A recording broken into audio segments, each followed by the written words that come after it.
各位好啊！依家咧好簡單咁樣教大家用呢個 Alipay 咧去捐款嘅。咁首先咧，你只需要咧就係打開呢個 Alipay 嘅 app 啦，然後佢會主頁嗰度咧有一塊好大嘅橫額。咁呢度其實入邊有好多唔同嘅捐款嘅機構啦。咁我就建議大家咧就可以咧捐去呢個仁濟醫院嘅。因為仁濟醫院呢度呢，佢係唔會話收取任何嘅手續費啦，係全數捐去俾有需要嘅災民啊。咁所以呢，大家可以入到嚟呢度啦。咁啊，撳單次捐款啦。咁我要揀相關嘅金額啦，或者指定你想要入嘅金額嘅。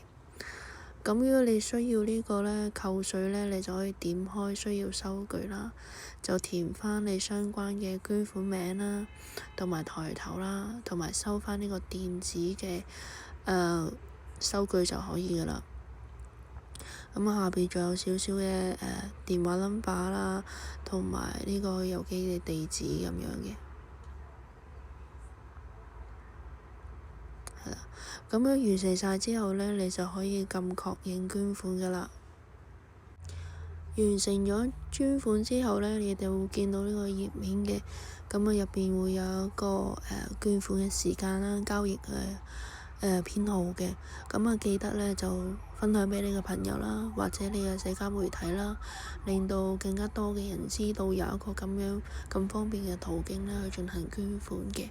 咁希望大家就有錢出錢啦，有力出力啦，就算係10蚊8蚊都好啦，其實都係一定會有起到一少少嘅作用嘅。